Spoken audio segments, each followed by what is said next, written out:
Are progress and tradition inherently at odds? Does the left-right political spectrum risk warping our understanding of authentic progress? Has belief in inevitable progress made us complacent about addressing the deeper questions of human flourishing? And if so, how can we recover a holistic vision of progress that synthesizes traditional wisdom with modern knowledge? All of that and more in today's video.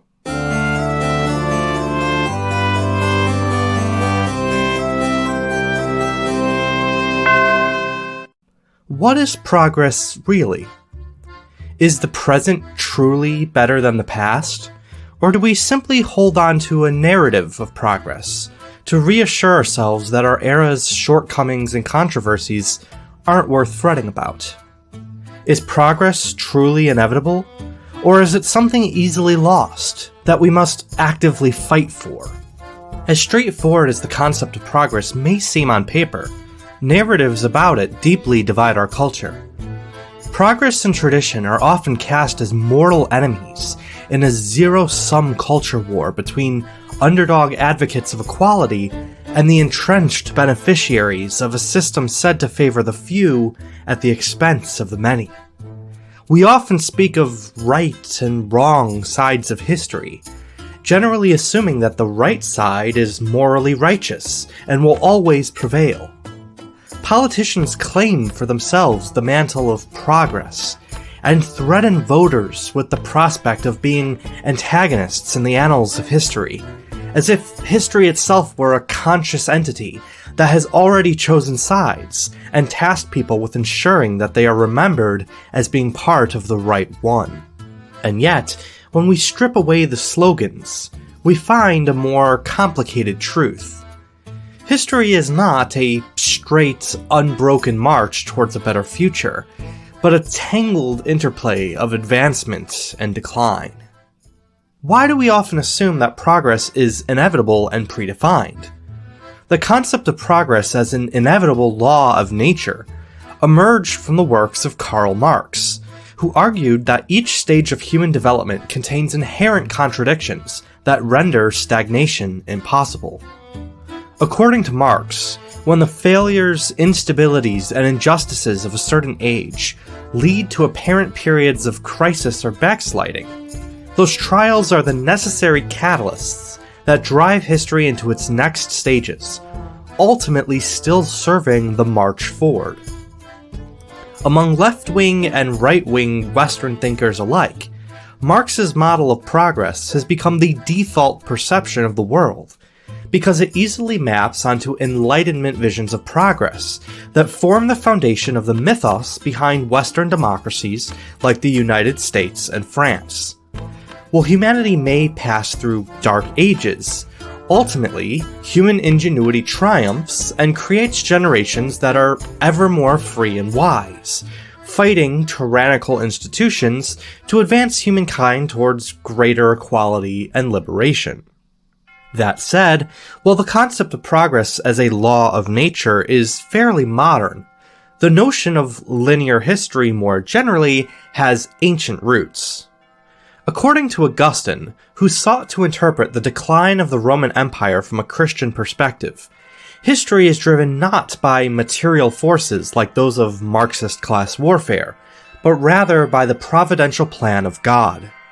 According to Augustine, the course of human history flows from the creation of man in the Garden of Eden to Christ's ultimate triumph over evil on Judgment Day. History, Augustine writes, is divided between the city of God and the city of man, wherein the city of God continually moves towards redemption, while the city of man drifts inevitably toward corruption.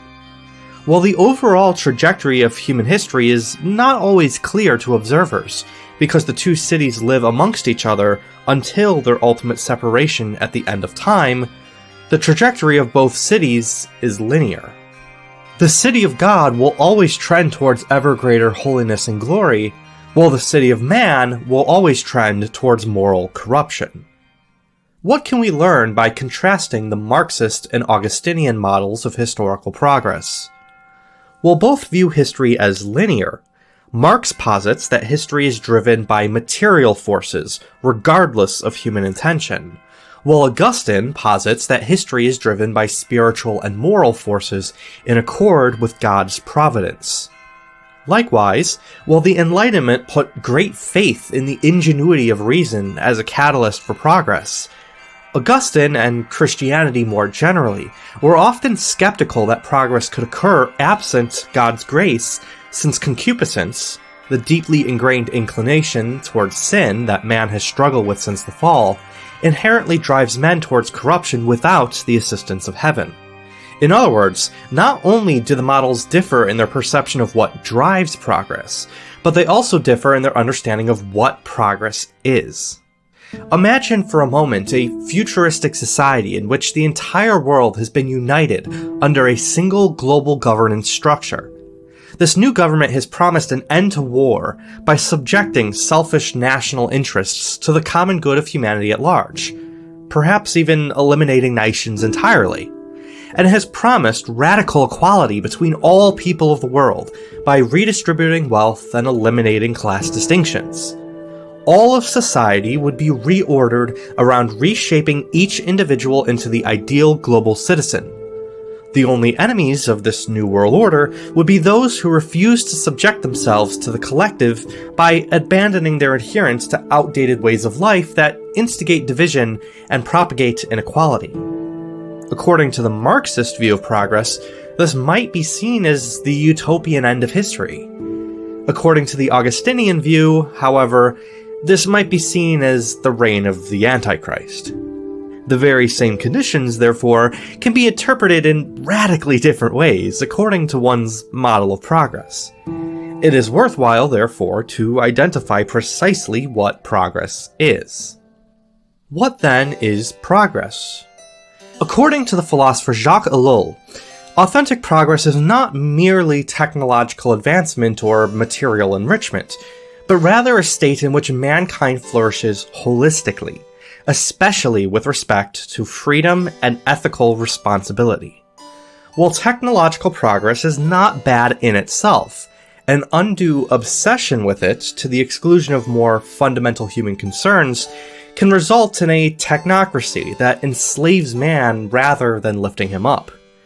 G.K. Chesterton, likewise, cautioned against adopting a view of technological or cultural progress that posits innovation is inherently good and therefore not to be questioned. While society necessarily needs to adapt to modern circumstances, we nevertheless have a moral responsibility to question which innovations we want to adopt and which are truly ethical. Taken together, these thinkers highlight that progress inherently has a moral dimension to it. What is the cost of adopting a false model of progress? According to Christopher Lasch, when progress is divorced from ethical reflection and concern for community, it produces not liberation, but alienation. Individuals are cut off from meaningful social bonds, civic engagement declines, and a sense of shared responsibility erodes. Institutions meant to empower citizens instead impose conformity, shaping desires and values from the top down.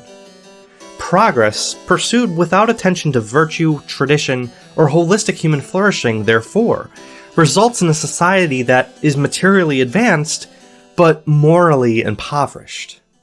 If innovation does not automatically produce progress, what then should we take from this? In short, true progress requires discernment. We must weigh technological or social change against ethical principles and the objective flourishing of human beings.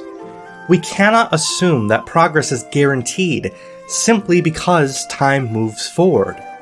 Neither can we assume that the nature of progress will reveal itself to us without proactive philosophical engagement on our part.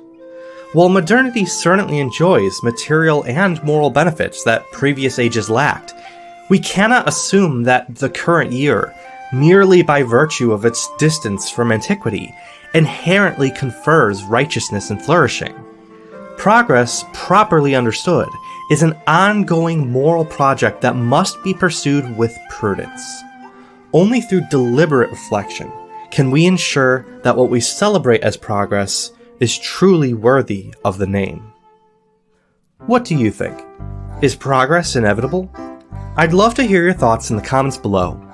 If you like this video, don't forget to subscribe and hit that bell so you can be notified when new videos are released.